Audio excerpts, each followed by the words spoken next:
Halo teman-teman, renungan harian Kamis 10 November 2022 berjudul Allah Sang Pahlawan Perang. Bacaan Alkitab diambil dari Kitab Keluaran pasal 15 ayat 1-21 dengan nasnya diambil dari Kitab Keluaran pasal 15 ayat 3 yang berbunyi demikian.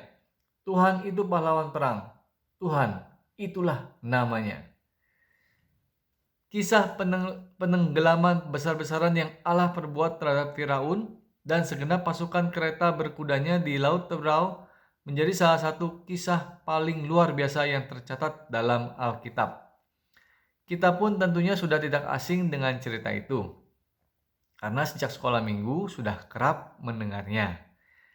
Namun, mencermati nyanyian kemenangan yang mereka lantunkan seketika setelah mengalami perbuatan Allah yang ajaib itu, ada ungkapan yang menarik perhatian saya ketika disebutkan Tuhan itu pahlawan perang.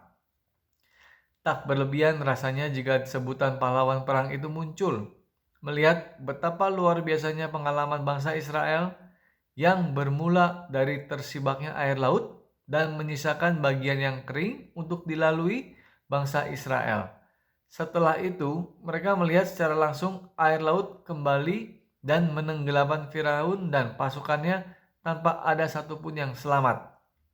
Peristiwa yang membuktikan bahwa Allah sendirilah yang memimpin dan memenangkan peperangan itu bagi umat pilihannya. Karena hanya Allah yang dapat melakukan hal semacam itu. Hari ini kita tentu saja tidak mengalami peperangan secara fisik.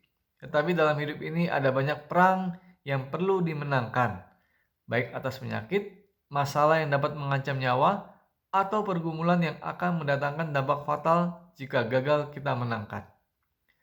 Jika Anda sedang mengalaminya, jangan berkecil hati, karena sang pahlawan perang siap menolong Anda. Berserulah kepadanya, dan biarkanlah dia memimpin dan memenangkan peperangan itu bagi Anda. Perang yang dipimpin oleh manusia bisa saja kalah, tetapi jaminan kemenangan ada ketika Allah sendiri yang berperang bagi kita. Luar biasa. Haleluya, puji Tuhan.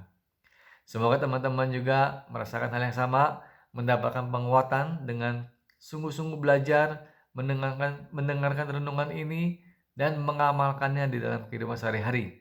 Tuhan Yesus memberkati kita semua teman-teman ya.